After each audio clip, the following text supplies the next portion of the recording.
Blended workforces are one of the hottest talent strategies today, where employers are using a mix of traditional employees with external resources like independent contractors, coaches, consultants, vendors, and technology solutions, all in order to enhance competitiveness, ensure cost flexibility, and expedite business goals.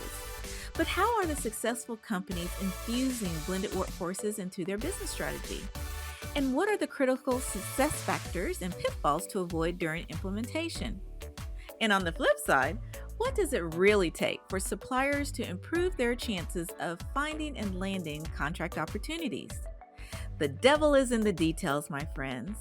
I'm your host, Karen Farrell Rhodes, and it's time to get smarter about blended workforces at work.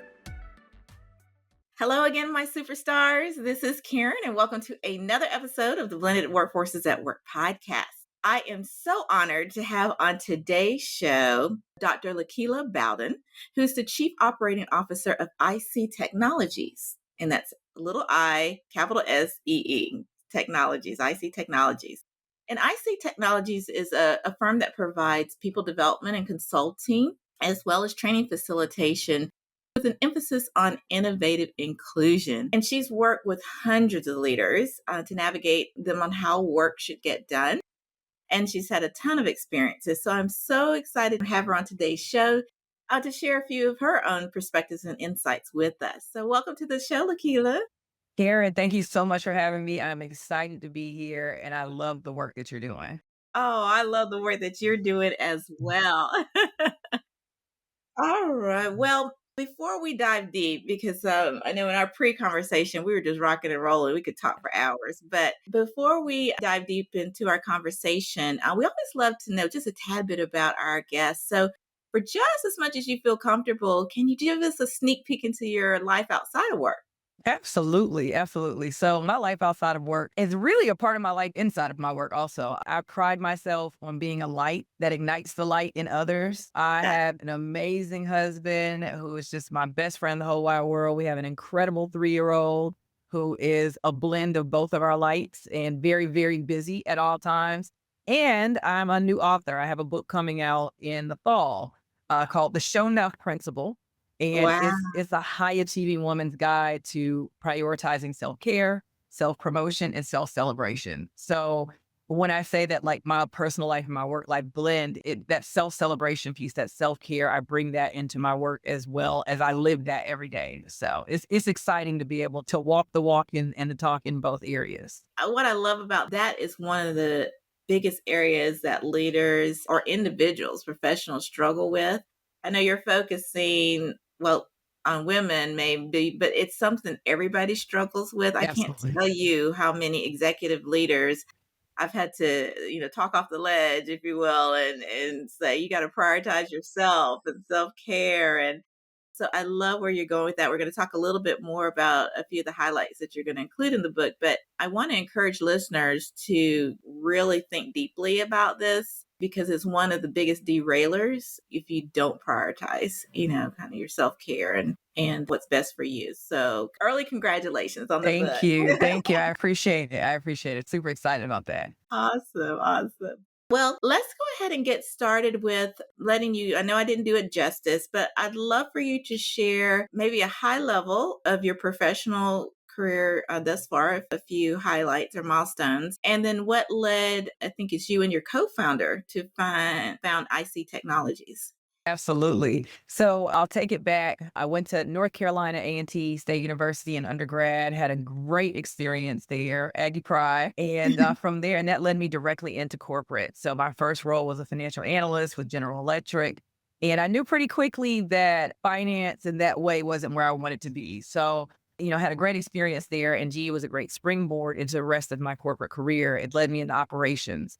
And that took me from an industrial supply company to healthcare. And I kind of stayed in that healthcare area. I had a great experience, continued to kind of travel up the corporate ladder. But I knew there was more and there was greater for me. So I ended up retiring, choosing to retire 37 from corporate. Wow. And right, exactly. I just knew I didn't want to wait until my 60s to go do things that I wanted to do. And I knew I could create just value and abundance in my life for myself, take my talents elsewhere. And that's what led me actually to founding iSee Technologies, which is a company I founded along with my sister, Dr. Camille Richardson. Interesting fact about my sister is that she was actually born totally blind, so has never been able to see. And at the time, she was doing assistive technology training for people who had lost their vision. And so I took my corporate expertise, blended it with the training and development work that she was doing in that space. And that's where the SEE came from. And we expanded beyond doing accessibility training on into leadership and development training. And it just kind of took off from there. And so at this point, we've worked with some of the largest corporations in the world. We've worked with the Walt Disney Company, BASF, Kraft Heinz. We've done work in the government space, helping it with training and development in government. And it's been a wonderful journey for the both of us. We've impacted a lot of lives. And we have a team of trainers and facilitators and therapists because we also focus on workforce wellness. It's just been an expansive journey that I could not have imagined being as developing the way that it has. But I Yeah. love that piece. I love the adventure of life and just Yeah. kind of saying yes. This has all been a result of saying yes to the unknown, saying yes to the exciting and sometimes the scary. Right, right. It, Yeah. it can be extremely scary. So interesting about that. I do another podcast on leadership, and it's probably been over a year now because this is our fifth year of the other podcast. But anyway, we've had two guests whose companies, they were CEOs of companies that focused on accessibility technology, and they work with like corporations and organizations on how to ensure all of their technology systems had accessibility components of different types based on the workforce needs. And I just found it such a fascinating industry that I wasn't as astute in. There were companies that focused on it out there, but it was just fascinating. And to see what you all have done, how you started there and have expanded all in the, I guess, umbrella of professional development that is inclusive for everyone. It's just amazing. So I just want to give you your kudos up front. I will take them. Thank you very much. And I'm proud of myself. I'm proud of my sister for the both of us moving in this direction. So our Yeah, company is very focused on people development. We're a people first development company because we believe that people don't take breaks from being people. So they neither don't. should an organization's efforts to support them.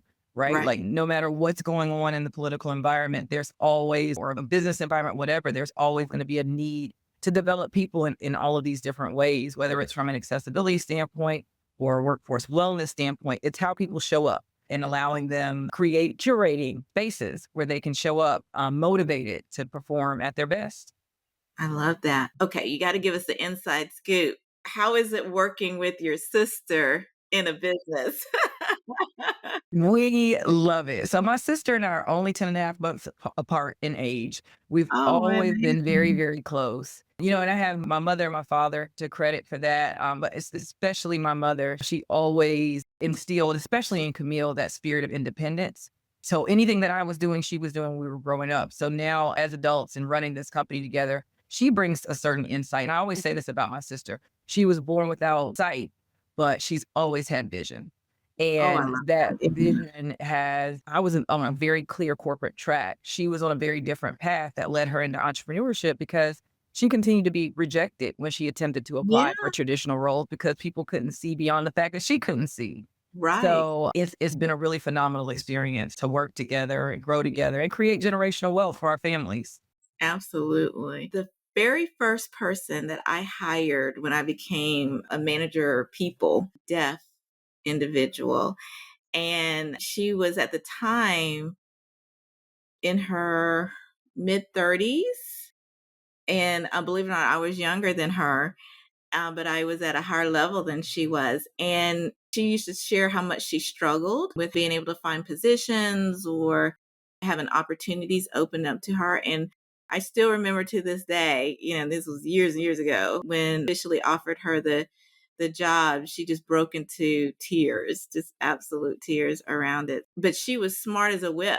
I mean, and I tried to embrace that. There's a lot of untapped talent in Oh the my disabled community gosh. because Yeah. oftentimes people look at someone with a disability from a lens of needing help or being incapable, when really there are all these other ways that people who are disabled adapt that require them to be strategic and creative and problem solvers. And those are all things that any organization can benefit from. Oh, absolutely. So we look at people from a lens of capability and help organizations. You look at people from a lens of capability. My sister really brings that lived experience to the table. And she's fantastic. She's fun. She's fly. We're gonna have a good time, Gonna have a great We're time gonna have a with good her, time right? together. Yes. And we, I we love bring it. that spirit to iSee Technologies. Oh, goodness, wonderful. I feel like I could have a glass of wine with you ladies, and we could just have a wonderful time. A wonderful time. She's probably gonna upgrade to an espresso martini because that's just her. That's Oh, Camille. oh, leave us little peons behind. You know, I'm Right, a exactly. Chardonnay gal, so I'll have to go there. Well, Lakila, you've worked with so many people of different types. And on this podcast, we talk about blended workforces, which the way we define it is how work gets done in the workplace. And it can be a combination of your traditional employees, it can be external talent like consultants or vendors or suppliers, or it could be technologies that help out.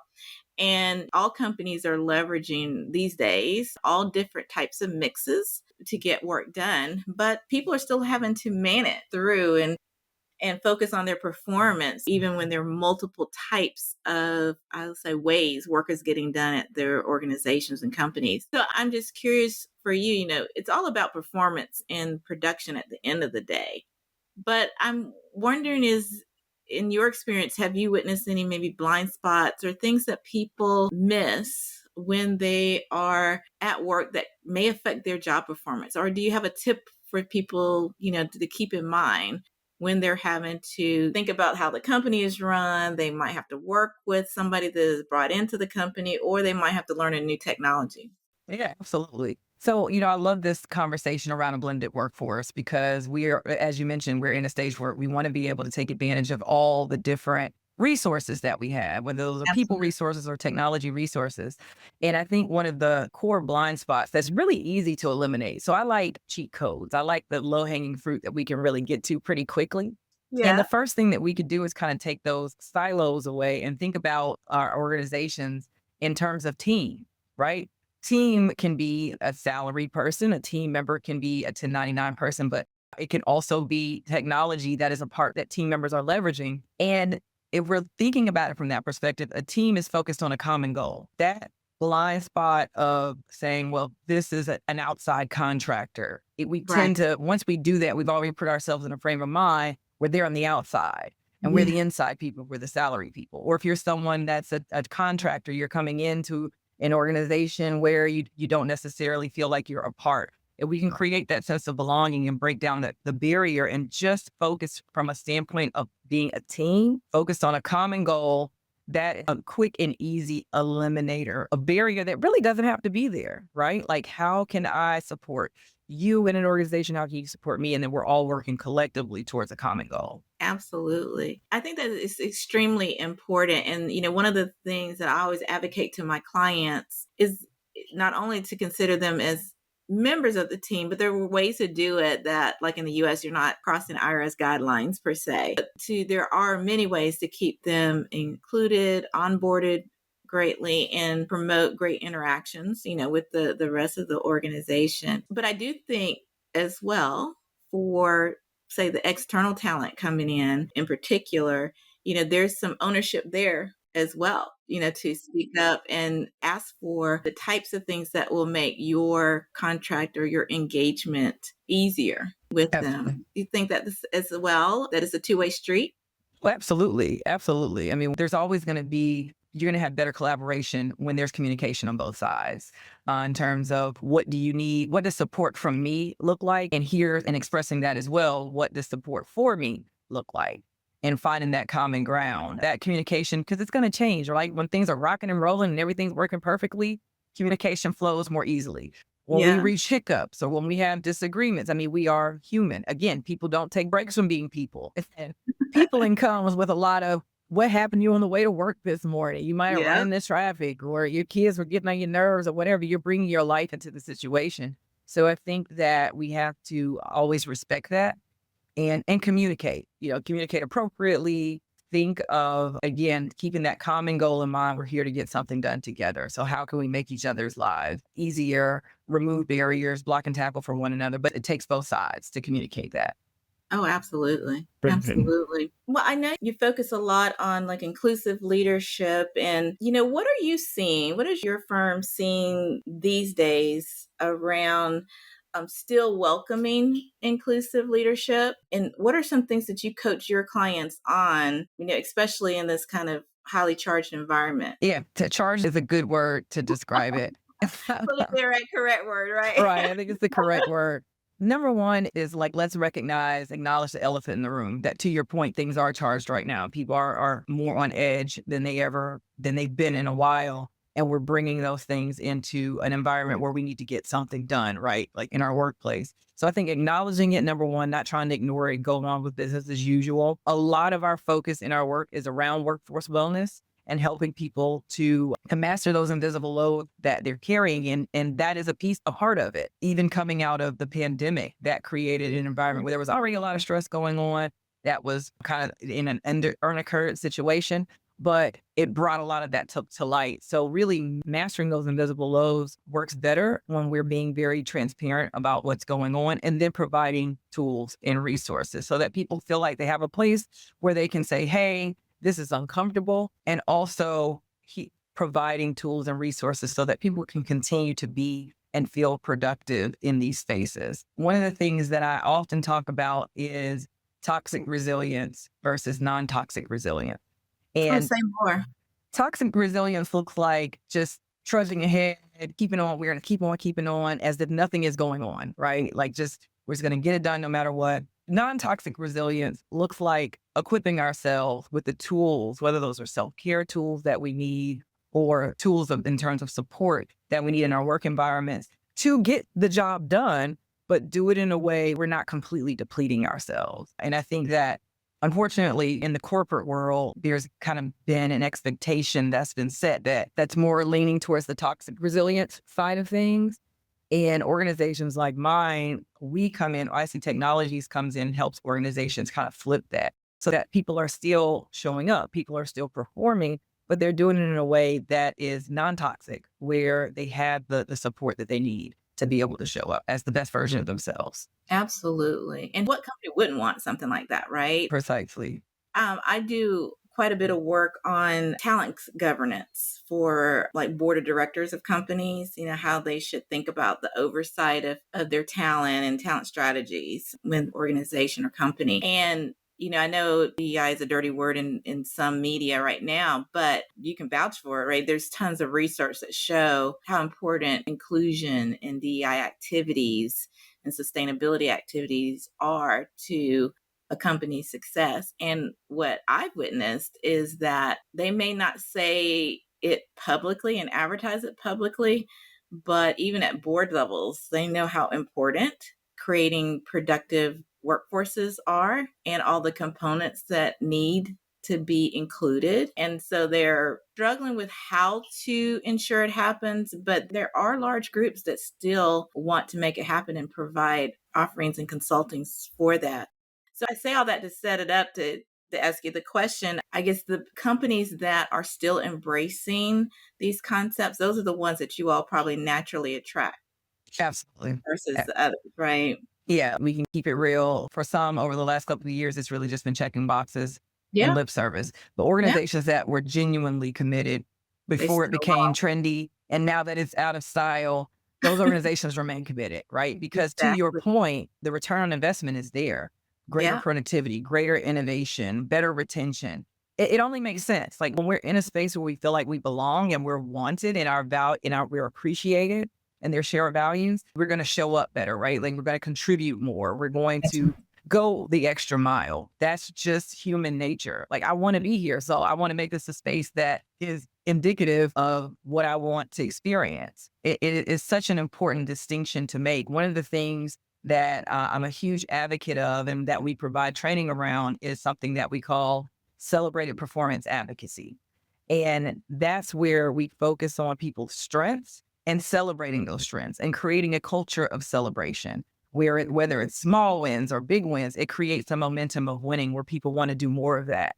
And the Yeah. environment is one that is celebratory. It makes all the difference in how people show up. And that is something that you have to be intentional about, right? Like it doesn't just happen, especially with all these outside factors that come into play. So that's one of my favorite trainings that our organization does. It's one that we initially kicked off with the Walt Disney Organization. And, Oh, we received rave reviews, and all the participants, we had them do an exercise where they, between the sessions, they were a week apart. And between the sessions where they just took notes on things they were proud of, things that they could celebrate about themselves. And we had so many people come back and say, I didn't even realize how much I was doing that I'm really proud of, like that there's a reason to celebrate, even if it's a mini celebration. This doesn't have to be popping bottles, but it can be, whatever works for you. But just taking that time to acknowledge that on a micro level starts to expand into the macro level. And then it becomes a part of the culture of your organization. yeah, absolutely. It's reinforced too, because if everybody's focused on it and celebrating their own wins and celebrating others, it's almost like a great disease that's contagious. Exactly. It becomes a part of the metrics that we determine our success by. Yeah, And what we measure gets improved, right? right. So, one of the things for me, having spent over 15 years in corporate, when I moved into this space of entrepreneurship and now working with corporations as my clients, I wanted to help usher in the environments that I wish that I had experienced. In some pockets, I did. I worked with all spectrums when I was in corporate, where organizations who really got it right and then other organizations who really got it wrong. So I know, I'm able to bring that lived experience into our organization and make sure that spirit is maintained through our team, through our facilitators and the organizations that we work with, that we partner with. Oh, I love that. Now, who's your ideal client profile?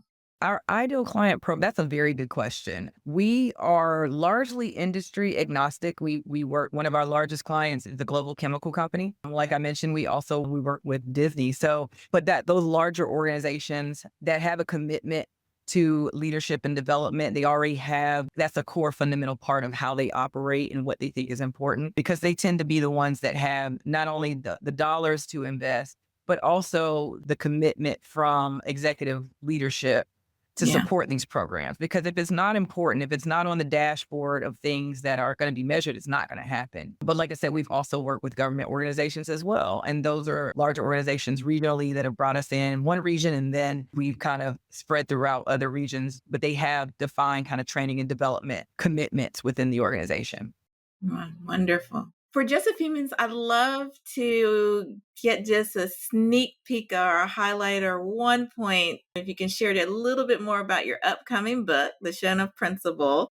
I think it's The Shona Principle, a high achieving woman's guide to self care and self promotion and self celebration. I know it's about to be published, but can you just give us a high level nugget out of what's coming so people can put it on their calendars to make sure they pre order? Absolutely. So the Show No Principle is coming out in the fall, in October of 2025. If you can't think of the last time you read a book where you just had a great time, this is the book for you, because I wrote this book to be a celebration. It's about celebratory self-care.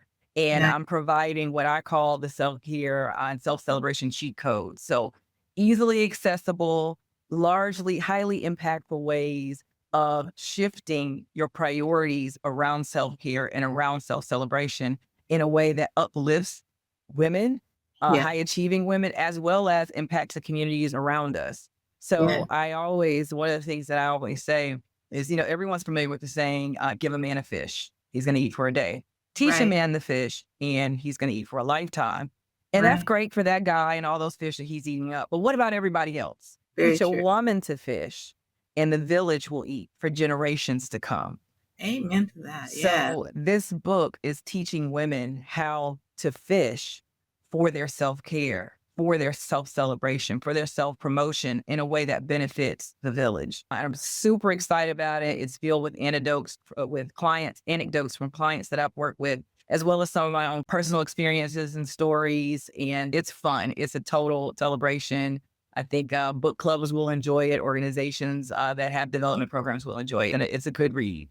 Oh, wonderful. Well, we'll definitely have information in our show notes on how people can find you, but and maybe connect and stay in touch on your website or email list to get updates on, when it's actually published. But early congratulations on that. Thank you. I appreciate it. I'm already celebrating in advance. I'm celebrating with you as well. Well, we can't let you sneak out of here without asking you our signature question that we always ask our guests.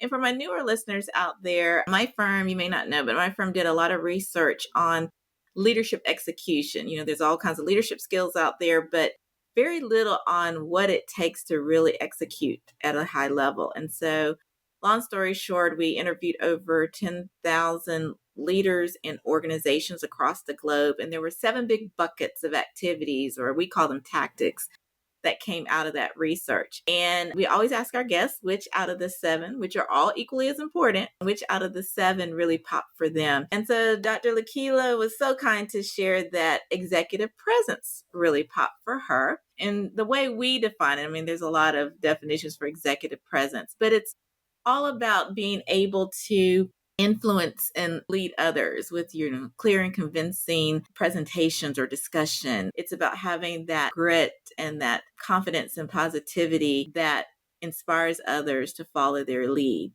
So curious minds would love to know, Lakila, why executive presence really popped for you. This one immediately stood out to me because executive presence is one of those things that you don't have to be an executive to hold, Correct. to have, right? You can lead with executive presence no matter what role you're in an organization, what part that you play, and have a huge impact that has ripple effects on the organization. You can bring out the best in others. People tend to follow your lead, even if you're not in the position of a titled leader. And I think for folks that are in leadership role, leading with executive presence makes all the difference in whether your team trusts you and trust your guidance, right? It's how you show up. It's that confidence that you show up with. It was one of my superpowers during my time in corporate.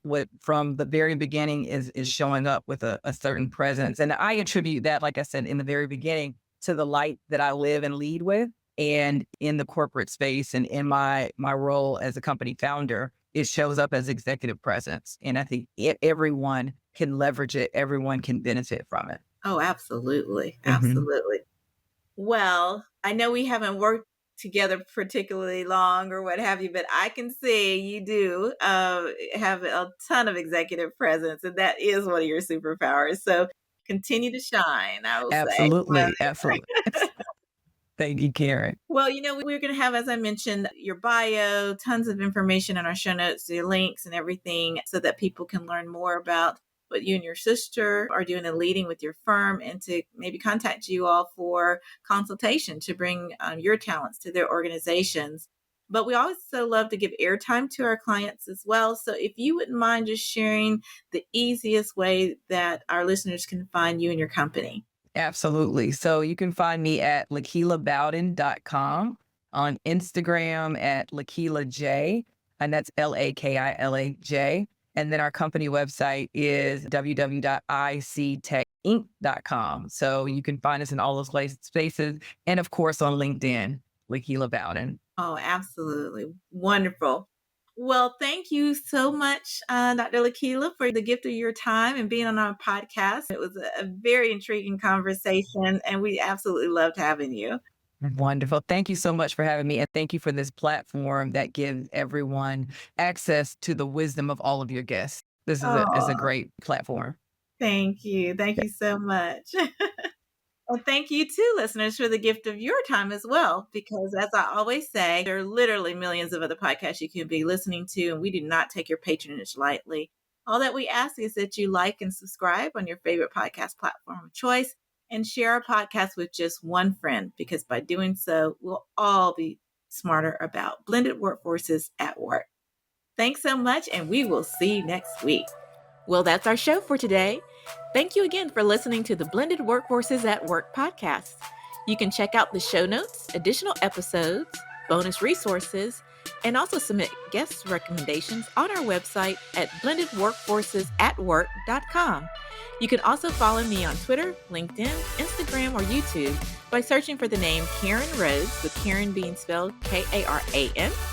And if you like the show, the greatest gift you can give would be to subscribe and leave a rating on your favorite podcast platform of choice. This podcast has been a production of Shockingly Different Leadership. a global consultancy which helps organizations execute their people, talent development, and organizational effectiveness initiatives on an on-demand, contract, fractional, or project basis. Huge thanks to the SDL production and editing team for a job well done. Bye for now.